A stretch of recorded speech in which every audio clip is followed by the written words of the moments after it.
Most people handle emotional exhaustion completely wrong. Here is what nobody tells you. You just got off the phone with your best friend, or maybe you finished dinner with your partner, someone you genuinely love, and you feel absolutely wrecked. Not angry, not resentful, just empty. Like someone unplugged you from the wall. So you assume something must be wrong with you. Or worse, you start wondering if something is wrong with them. But here is the thing that psychology has known for decades that almost nobody talks about in plain language. Feeling drained by people you love is not a sign of a broken relationship. It is a sign of a very specific psychological pattern happening inside you. And once you see it, you cannot unsee it. Stay with me for the next 10 minutes, because by the end of this video, that exhausted, guilty, confused feeling you carry after being with people you care about will finally make complete sense. Here is why this matters more than you think. In 2019, a study published in the Journal of Personality and Social Psychology found that people report higher emotional fatigue after interactions with close relationships than with strangers. Let that sink in. Strangers drain you less than the people you love most. That is not an accident. That is not a character flaw. And it is definitely not proof you are an introvert who just needs more alone time, though that might be part of it. What is actually happening runs much deeper. It touches on how your nervous system was trained in childhood, how you process other people's emotions, and how the brain literally burns more glucose during high-stakes emotional labor than during almost any other cognitive task. Dr. Matthew Walker, neuroscientist and author of Why We Sleep, has documented how social stress with emotionally close relationships activates the amygdala at significantly higher rates than low-stakes social encounters. The cost is real. The exhaustion is physiological. And most people spend years blaming themselves or the people they love without ever understanding the actual mechanism. Point 1. You are absorbing their emotions without realizing it. In 1993, psychologists Elaine Hatfield and John Cacioppo formally defined a phenomenon called emotional contagion. It is the unconscious process of catching someone else's emotional state the way you catch a cold. And here is the critical part. It happens faster and stronger with people you are emotionally bonded to. When you sit across from someone you love who is anxious, grieving, or stressed, your mirror neuron system, the part of your brain responsible for empathy, activates intensely. You are not just understanding their pain, your body is partially simulating it. Your cortisol levels shift, your heart rate can synchronize with theirs. Researchers at the University of Amsterdam in 2011 measured this physiological mirroring in couples and found that partners literally share stress hormones during difficult conversations. So when your friend vents about their terrible week for 45 minutes, you are not just listening. You are carrying a portion of that weight in your own nervous system. You walk away depleted, not because you failed them, but because your brain did exactly what it was designed to do. It loved them. And love, biologically, costs energy. Point 2. You are doing invisible work they do not even know you are doing. Sociologist Arlie Hochschild coined the term emotional labor in her 1983 book, The Managed Heart. Originally, she used it to describe flight attendants managing passenger emotions on the job. But by the early 2000s, therapists and researchers began applying it to intimate relationships, and what they found was alarming.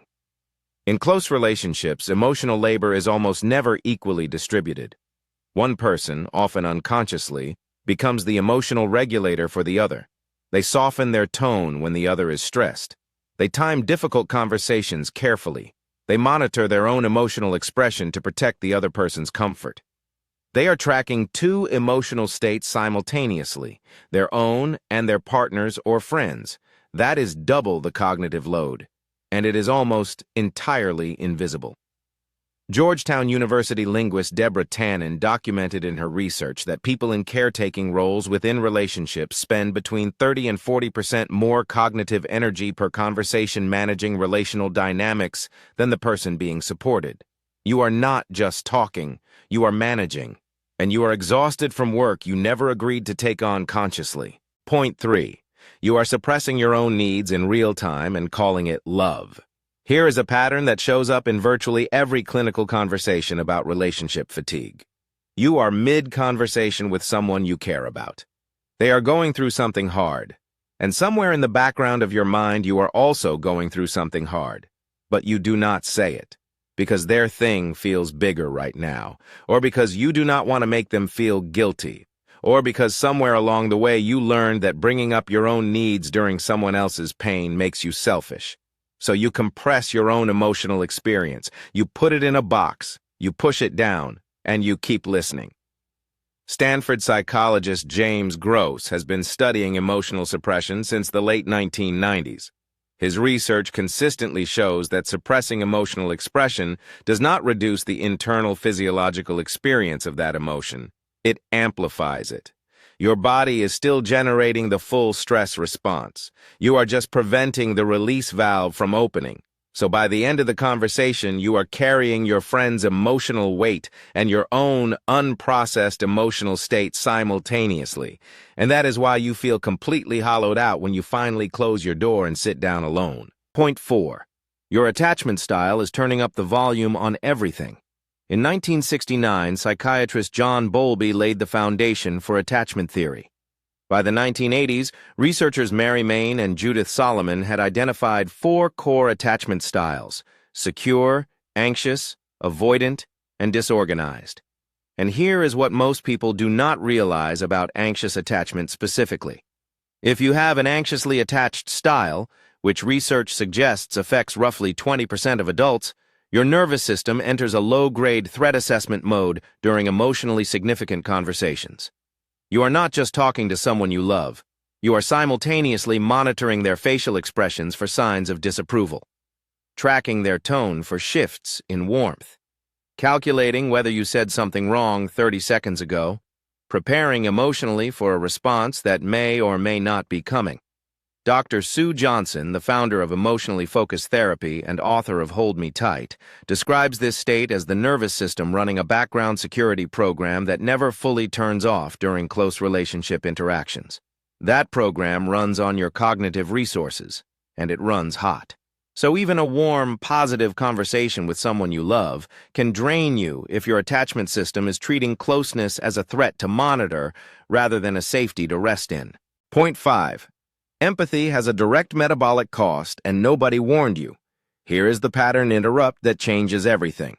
Most of us were taught that empathy is a beautiful, free-flowing human quality, something virtuous and effortless. But neuroscience tells a completely different story. In a landmark 2016 study published in Nature Neuroscience, researchers found that exercising empathy, specifically activating the neural circuits associated with perspective-taking and compassionate response, produces measurable glucose depletion in the prefrontal cortex. Your brain is burning fuel, real, measurable metabolic fuel, and the closer the relationship, the more intensely those circuits fire. Psychologist Paul Bloom at Yale University, in his 2016 book Against Empathy, controversially argued that intensive empathy is cognitively and emotionally expensive enough that it can actively impair judgment and well-being when sustained without recovery periods. You are not weak for feeling drained by people you love. You are overtaxed. You have been running high-intensity emotional software on hardware that needs rest. And the reason this matters is because if you do not understand that the cost is real, you will never give yourself permission to recover. You will just keep feeling guilty for being tired. So here is the thread that connects everything you just learned. You feel drained by people you love, not because there is anything wrong with your love, but because love, in its most active form, is neurologically expensive. You are absorbing their emotional state through contagion. You are performing invisible labor to regulate the relational space. You are suppressing your own needs in real time and calling it care. Your attachment system may be running threat assessments during moments meant to feel safe. And your empathy circuits are burning fuel every single moment you are truly present with someone who matters to you. The loop I opened at the beginning, that exhausted, guilty, confused feeling after being with someone you love, here is the answer. You are not broken. You are not a bad partner or friend. You are an emotionally engaged human being who has never been taught how to refuel, and that is a skill, not a personality trait. It can be learned. Which brings me to the action step. Here is one concrete thing you can do starting tonight. After any emotionally significant interaction with someone you love, build in what psychologists call a decompression window. That is a minimum of 15 to 20 minutes of low-stimulation solitary activity before moving into the next demand of your day.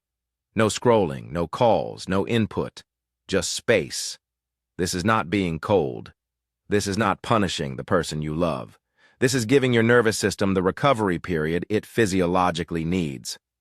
Research from the HeartMath Institute shows that even 15 minutes of intentional low-stimulation recovery after high empathy interactions measurably reduces cortisol levels and restores cognitive clarity. If you want to go deeper on understanding your own energy depletion cycles and why your body responds the way it does in relationships, I genuinely recommend the book Burnout by Emily and Amelia Nagoski. They break down the stress response cycle in a way that is both scientifically grounded and completely practical for real life. The link is in the description. And if you are recognizing patterns in your relationships that feel bigger than a book can address, if there is guilt, exhaustion, or emotional patterns you have been carrying for years, the therapy app BetterHelp connects you with licensed therapists online at a fraction of the cost of traditional therapy. You can start at your own pace, on your own schedule. That link is also below. Both of these changed how I understand and manage my own emotional energy. I think they will do the same for you. If this video made something click for you, that feeling of finally having words for something you have carried for years, share it with one person who needs to hear this, not because it will go viral, but because the person in your life who comes to mind right now probably feels the exact same way and thinks they are the only one. Subscribe if you want more psychology content that actually explains your inner world in plain language, without jargon, without fluff, and without making you feel broken for being human. Every week we go deeper into the patterns that run your life beneath the surface. The link to the Burnout book and BetterHelp are both in the description below. You deserve to understand this a long time ago. Better late than never. Disclaimer: this video is for educational and entertainment purposes only. Nothing constitutes professional advice of any kind.